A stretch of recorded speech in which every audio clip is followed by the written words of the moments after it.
8 आप ले लीजिए, 4 आप ले लिए और 3 आप ले लीजिए। नीतीश कुमार के आने को सुखद के बजाय दुखद बना दिया बिल्कुल। गंगा जल का प्रतिज्ञा करा दी जी। अब भी विश्वास नहीं है हमारे, हमको लीजिए और जीतिए चुनाव कंप्लीटली। पैनोरमा ग्रुप, जो सोचता है वो करता है। दिल्ली में लगातार 48 घंटे बैठक चली, कई राउंड की बैठक हुई, बिहार से भी बड़े बड़े नेता गए हुए थे और ये सब कुछ तब हो रहा था जब नीतीश कुमार नहीं थे। एनडीए में सीट शेयरिंग का फॉर्मूला इतना ज़्यादा उलझ गया था कि इसको कई राउंड तक बात करने की ज़रूरत हुई। दिल्ली में ज़बरदस्त बातचीत हुई, रात भर चली मीटिंग। पहले जेपी नड्डा के सामने सभी लोगों को बुलाया गया। बिहार से जितने भी नेता गए थे, संभावनाओं की तलाश की जा रही थी कि 40 सीटों में से अगर 17 सीटों को अलग कर दिया जाए तो बाकी की सीटें किसको कैसे दी जाएगी। नीतीश कुमार का लिस्ट सामने था और जेपी नड्डा के बाद जब जेपी नड्डा से बात हो गई उसके बाद से एक एक करके साथी दलों को बुलाया गया, जिसमें चिराग पासवान से मुलाकात की गई और चिराग पासवान ने भी अपनी बातें रख दी। इसके बाद उपेंद्र कुशवाहा के साथ क्या हुआ आपको पता ही है कि मैसेंजर भेज करके उन्हें भी बात कराई गई, तो इधर जीतन राम मांझी से भी बात कराई गई। अब इन सब के बाद लिस्ट तो अपने हिसाब से फाइनल हो गया है, लेकिन इसकी घोषणा नहीं हुई है। और जब तक ये घोषणा नहीं हो जाती है और नीतीश कुमार आकर के इस पर मुहर नहीं लगा देते हैं, तब तक संशय की स्थिति बनी हुई है। यानी कि वो ऑफर जो पहले से इन सभी को मिला हुआ था महागठबंधन की तरफ से, वो ऑफर अभी भी जीवित है। क्या होगा इसके बाद? क्या मामला सुलझ गया है या अभी भी उलझा हुआ है? इस पूरे विषय पर कहीं ना कहीं अमित शाह की बेचैनी बढ़ी हुई है और अमित शाह अगर ये फैसला नहीं कर पाए तो ऐसी स्थिति में 40 की 40 सीटों पर अमित शाह को कड़ी टक्कर देने के लिए उनके पुराने साथी तैयार हैं। इस विषय पर हम बात करेंगे गेम समझिए में नमन जी के साथ। नमन जी, क्या लगता है कि ये मामला सुलझ गया है या अभी भी उलझा हुआ है? देखिए, मामला बाबा तब तक उलझा रहेगा जब तक नीतीश कुमार वापस नहीं आते और घोषणा नहीं हो जाती है। हम ये जिम्मेवारी के साथ एक पत्रकार के तौर पर ये बात बोल सकते हैं इस वक्त कि इंडिविजुअली जो भी घटक दल हैं एनडीए में, सभी से सीटों का संगठित जो है भाजपा ने बातचीत कर लिया है और कई जगहों पर ओके भी हो गया है भाजपा की तरफ से। बट उसमें जो क्लॉजेस हैं जो दूसरे दलों को डायरेक्टली इंटरफेयर करते हैं, वो भाजपा बैठकर उन दलों के साथ जब तक बात करके ओके नहीं करा लेती है तब तक उस दल का भी ओके नहीं हो पाएगा। सीटों की अदला बदली से जुड़ा हुआ है और सभी एक साथ नहीं बैठेंगे। जो पॉपुलर अरेंजमेंट हो रहा था वो नहीं हो पाएगा। सभी से भाजपा अकेले अकेले बात करेगी और फिर सभी को बातों को एक दूसरे से बताएगी भी भाजपा। तो ये जिम्मेवारी भाजपा की हो गई है कि वो जदयू से भी मिले और लोजपा से भी मिले और दोनों की सीटें इंटरचेंज करनी हो तो वो करवाए। तो ये बड़ा मुश्किल हो गया और बहुत पेचीदा हो गया है। बिहार में आज अमित शाह आए। अमित शाह ने प्रयास, आज लंबे व्यस्त कार्यक्रम के दौरान खबर आई थी कि उपेंद्र कुशवाहा से मिलने की बात चल रही थी। हालांकि वो खुद नहीं गए। 2 बार मुलाकात उनके अमित शाह के दूत के द्वारा हुई है, आज 2 बार दिन में उपेंद्र कुशवाहा से। कल ही की बात आप बता रहे हैं? जी, कल की बात बता रहे हैं। तो उनकी मुलाकात हुई है और उस स्थिति में ये स्पष्ट जरूर समझ में आ रहा है कि उपेंद्र कुशवाहा जो बोलना चाहते थे वो बता दिया गया और जो जवाब आया वो भी उनको बता दिया गया। तो मतलब यहाँ भी ओके ही मान के चलिए। चिराग पासवान से जो मेरी बात हुई थी उस आधार पर चिराग पासवान का भी मुझे बात बनता हुआ लग रहा है एनडीए में जेपी नड्डा के साथ। तो बचे मुकेश सहनी। मुकेश सहनी की डिमांड बहुत बड़ी नहीं है। पॉपुलर जो सेंटिमेंट है वो ये है बिहार में कि मुकेश सहनी को 10 सीटें चाहिए, 11 सीटें चाहिए। किसी भी गठबंधन में उतनी सीटें बची नहीं बची है। अगर अब तक मुकेश सहनी को जाना होता महागठबंधन में तो वहाँ सीटें ज़्यादा हैं, वो अब तक एडजस्ट कर गए होते। मतलब बात एडजस्टमेंट की नहीं है, उन्हें मन ही नहीं है उस तरफ जाने का। और यहाँ मुजफ्फरपुर और खगड़िया के बारे में खबर आ रही है कि इन दोनों सीटों को अभी तक होल्ड पर रखे हुए भाजपा अपने कोटे से ही मुकेश सहनी को एडजस्ट करेगी जैसे पहले किया था। जब गलती भाजपा से हुई तो सुधारेगी भी भाजपा ही। तो ये भी यहाँ लग रहा है। लेकिन हम ये चर्चा क्यों कर रहे हैं कि अमित शाह के लिए काल बन गए हैं तिकड़ी? देखिए, इस तिकड़ी ने नीतीश कुमार के आने को सुखद के बजाय दुखद बना दिया बिल्कुल भाजपा के लिए। नीतीश का आना बहुत सुखद खबर होना चाहिए था भाजपा के लिए, अब तो आराम से जीत जाएंगे। लेकिन सीट समीकरण बनेगा तब न जीतिएगा। अभी तो चुनाव लड़ने की स्थिति ही नहीं बनी। कौन बोला कितना ओवर करेगा बुझा नहीं रहा है। तो मैच कहाँ से लड़िएगा? और यहीं कहीं ना कहीं तेजस्वी यादव ने पेच फैसा दिया है। 8 आप ले लीजिए, 4 आप ले लिए और 3 आप ले लीजिए। 8 4 8 चिराग 4 उपेंद्र कुशवाहा और 3 मुकेश सहनी जी। अब ये एक बड़ी कुर्बानी है, मतलब खुद तेजस्वी यादव के पास इतनी सीटें हैं या नहीं ये तो नहीं पता, लेकिन पेज तो फंसा दिया उन्होंने। कल हमने पंचनामा में इसको बताने की कोशिश की थी। जी। तो अब जो वाजिब बात है वो ये है कि चिराग पासवान, मुकेश सहनी और उपेंद्र कुशवाहा क्या लेकर आएंगे महागठबंधन में। जी।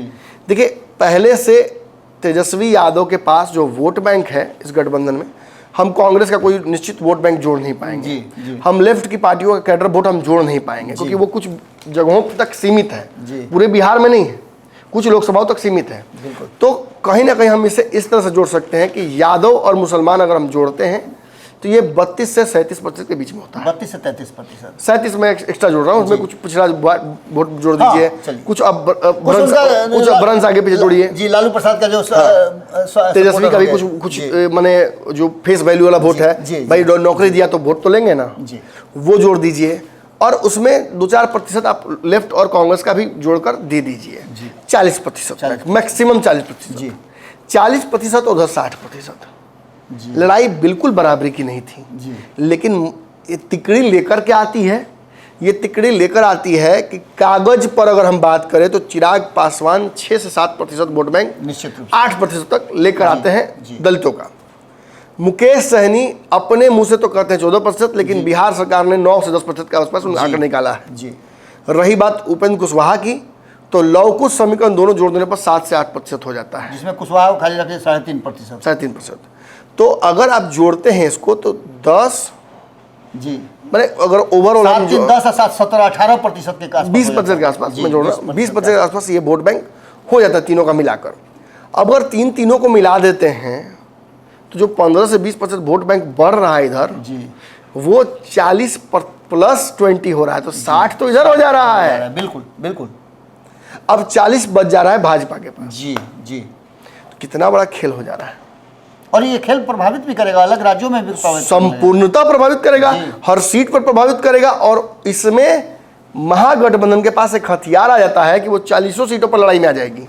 और रमन जी, एक और बात अभी खबर ये चल रही है कि 36 से 37 सीट ही सीट पर एनडीए आराम से जीत रहा है, 3-4 सीटों पर ही लड़ाई है जबरदस्त। बांका, सहरसा, किशनगंज, पूर्णिया, इन जगहों पर तो लड़ाई है, लेकिन ये लड़ाई तो पूरी तरीके से 40 सीटों पर हो जाएगी अगर ये तीनों आए थे इस तरफ। तो अगर बिहार में ये सब फॉर्मूला हो जाता है तो ऐसी स्थिति में 195 सीटों पे जो भारतीय जनता पार्टी ने घोषणा किया अपने साथी दलों के साथ अपने उम्मीदवार, उसमें भी कई राज्यों में अभी झमेला चल रहा है। जैसे उत्तर प्रदेश में आप देख लीजिए, लोग संतुष्ट नहीं है। महाराष्ट्र की बात करें तो वहाँ भी शिंदे गुट और सीटें मांग रहा है, यानी मामला फंसा हुआ है। अगर बिहार में कहीं ऐसा हो जाता है तो भारतीय जनता पार्टी के लिए बड़ा मुश्किल होगा पूरे देश भर में।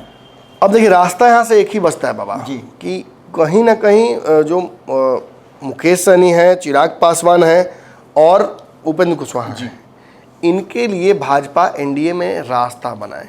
वो रास्ता इनको रोकने का एक ही है कि इनकी सीटों की ख्वाहिश को पूरी की जाए, सम्मानजनक तरीके से पूरी की जाए। अब पूरी करना तो संभव नहीं है, सम्मानजनक तरीके से पूरा किया जाए। तो अब चिराग पासवान का डिमांड है 6+1 जी। हमें जो जानकारी मिली है 5+1 जी, मैंने लोजपा दावा कर रही है, 4+1 मेरा जी तर्क कह रहा है जी। 4+1 भी चिराग पासवान के लिए एक सम्मानजनक समझौता होगा। उसके बाद वो अपमानित महसूस नहीं करेंगे और खुलकर भाजपा के लिए खेल पाएंगे जी। रही बात उपेंद्र कुशवाहा की, तो 2+1 का फॉर्मूला बताया जा रहा है, लेकिन जो छनकर खबरें आ रही हैं उसमें ये भी दावा किया जा रहा है रालोसपा की तरफ से, हमारे एलएम की तरफ से कि 3+1 हो रहा है, लेकिन 2+1 तो कंफर्म लग रहा है। एक एमएलसी की सीट और उनको 2 सीटें काराकाट और सुपौल उनको मिल सकती हैं जी। अब रही बात मुकेश सहनी की, तो मुकेश सहनी का इस बार खुद चुनाव लड़ना कंफर्म है जी। तो ना तो राज्यसभा ना एमएलसी, उनको इसमें इंटरेस्ट नहीं रह गया है, इंटरेस्ट ही नहीं है जी जी। वो अब सीधे तौर पर चुनाव लड़कर केंद्र में मंत्री बनना चाहते हैं जी, और भाजपा से इसी लाइन पर वो बातचीत भी कर रहे हैं जी। लेकिन मुकेश सहनी की डिमांड्स थोड़ी अनरीजनेबल लगती हैं भाजपा को। भाजपा को लगता है कि ठीक है, आप नई पार्टी हैं, आप हो गया, आप संघर्ष तो कर रहे हैं, अच्छा वोट बैंक भी आपका है, आपने सब किया है, लेकिन थोड़ी विश्वसनीयता, थोड़ा समय बढ़ाइए और हमसे 1 सीट लेकर आप लड़ लीजिए।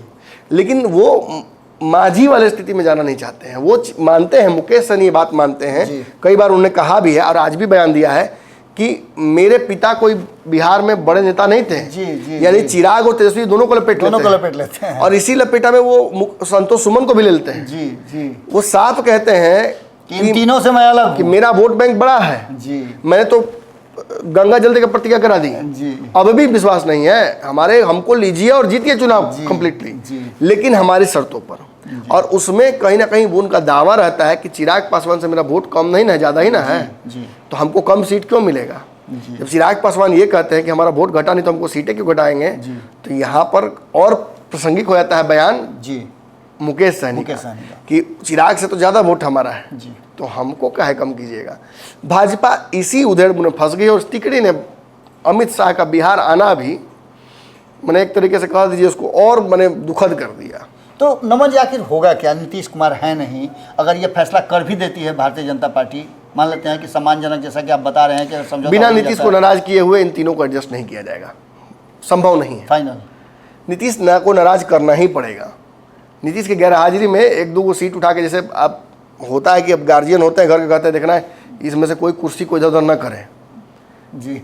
गार्जियन हटे तो कोई मांगने आ गया तो दे दिए वो कुर्सी। अब गार्जियन आएगा देखा जाएगा। तो एनडीए को बचाने का भी यही रास्ता बच गया है। नीतीश को नाराज करना ही पड़ेगा। चलिए, तो आपने देखा कि किस तरह से कोशिश किया गया ये बात समझाने का कि आखिर मामला कहाँ पहुँचा हुआ है और अब इसके बाद क्या होगा। नीतीश कुमार का वेट कीजिए। हालांकि भारतीय जनता पार्टी ने जो जानकारी है और जिस तरह से रमन जी बता रहे थे कि फार्मूला तैयार कर लिया है और इसी फार्मूले पर कमोबेश ये फैसला हो जाएगा। अब नीतीश कुमार आएंगे तो संभावना व्यक्त की जा रही है कि 13 तारीख को ये सीट शेयरिंग का फार्मूला सभी एक साथ मिल करके अनाउंस करेंगे। पोस्टर भी डिजाइन करा लिया गया है एक नए एनडीए गठबंधन का। अब इन सब के साथ हमारी भी नज़र बनी हुई है, इसमें जो भी अपडेट होगा हम आपको लगातार बताते रहेंगे। बहुत बहुत धन्यवाद, नमस्कार। पनोरमा ग्रुप, जो सोचता है वो करता है। अगर ये वीडियो पसंद आई और वह बिहार के राजनीति और बिहारियत से सरोकार रखेनी तो सब्सक्राइब बटन दबा के चैनल के सब्सक्राइब कर ली। ओजे एगो घंटी बा, ओकरा बटन दबा देला से कुल सटीक और मारक खबर रुआ मुफ्त में मिल जाई। अगर रुआ पत्रकारिता के हमनी के नया प्रयोग में सहयोग कर चाहतानी तो ज्वाइन बटन दबा दी। पेटीएम नंबर नोट कर ली 9386816700। धन्यवाद।